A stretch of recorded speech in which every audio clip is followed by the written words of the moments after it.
Hi, I'm Mike. What? No, I really can't think of a joke for this one.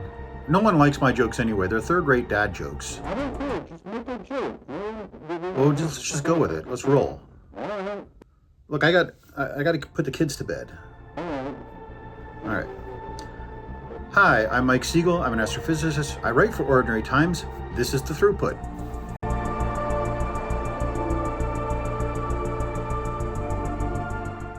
So for this week, I decided we'd do something a little different. I'm going to give you a behind-the-scenes look at how I make these videos. So I'm recording this with connection to my video that I'm making on the Acolyte, where I'm talking about how gravity and the force interact and how they have similarities and differences. And so this will just give you an idea. We'll walk through the process of how we go about this, and hopefully you'll find some fun in this. Now, the first thing I do is start researching the movie or TV series I'm going to watch. It's rare that I actually go in cold with no knowledge of it. So I'll usually try to see what people are saying, what the background is, what reviews it's getting. So I have a general feel for what people want to talk about. Well, let's look at the reviews, see what everybody else is saying about it. Negative review. The Acolyte is the worst thing to happen to Star Wars fans since the Black Death.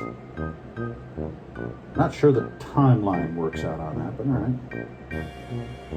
Positive review. The Acolyte helped me achieve orgasm for the first... Now, come on. The next step is obviously to watch the thing. I can't do a reaction if I haven't watched it.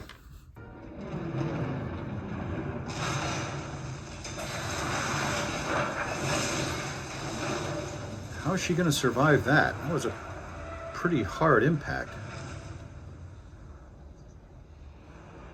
Oh, we're on Coruscant.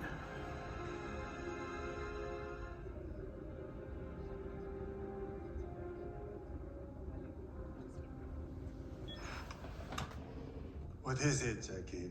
The third thing I do is, and this can take a few days to a week, is think of the scientific issues that I want to discuss. Sometimes I've thought of those going in, sometimes I think of them while I'm watching it. Most of the time, though, I have to let it stew for a bit, and then it'll occur to me that there's one scientific issue I really want to focus on for the video. Good white dwarf sequence there, and horizontal branch. 275, so it's UV right. Kind of some noise in the turn off there. Would giant insects be able to carry someone away? I mean, I would think that the weight ratios would be wrong and they would barely even be able to fly by themselves. Okay, let's look at the blue stragglers here. Now, the next thing I do is do some actual research on those scientific issues. Usually I have a pretty clear idea of them, but I want to make sure I get the details right. The next step is to block out the script. Now, when I started doing these videos, I actually would have a verbatim script in front of me because I was so nervous about forgetting things and so forth. But I usually now just have on the computer in front of me sort of blocks of text that tell me what subjects I want to get and what details I need to focus on. And I do improvise a little bit around those. Sometimes when I come up with bits of the script or especially jokes, I will try them out on family members to see how they're going to go over and whether they think they're amusing or interesting or insightful. So I guess when it comes to the Acolyte, we hashed all this out a couple of years ago, and I'm a little acolyte to the party.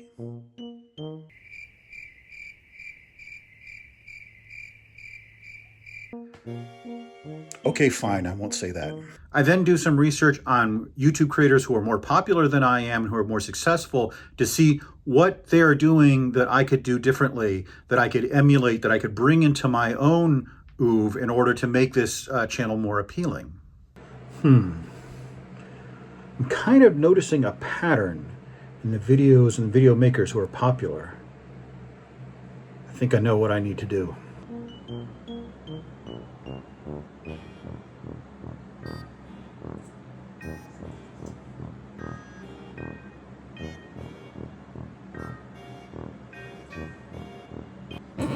No, this is nonsense.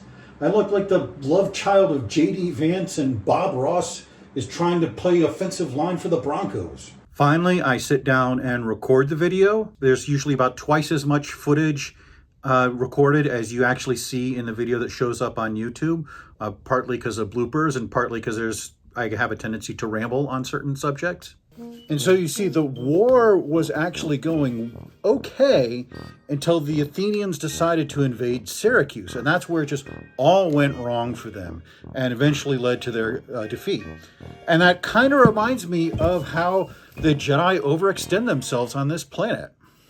Then there's the editing that I do to make it a little bit more coherent, make it a little more punchy, remove some of the dead time and some of the irrelevancies that I go into. So if you think about the Acolyte, it really is kind of like like the Acolyte is kind of, well, you see, but once I took that into account, the Acolyte is kind of like, if you hear something, I'm trying to really here. The Acolyte, it's talking about the failing days of an old empire, right? The Acolyte is kind of like, it's like talking about the failing days of an old empire. Once the editing is completed, it's time to do cover art and write the summary and pick keywords and so forth to actually take that from a finished video into a product that shows up on YouTube. Kind of good, but can you make me look thinner? Better. Can you make me look thinner? Not bad. Can you make me look thinner?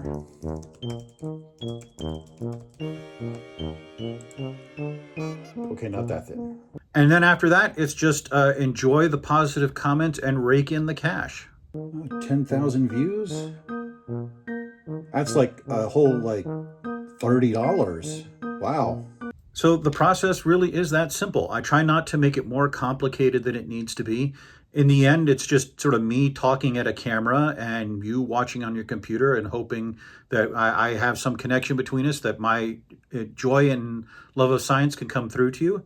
But ultimately, that's up to the audience to decide if I've been successful in that, which would be a little bit more successful if you like and subscribe and buy my book and tell all your friends. And what else? Is there anything else?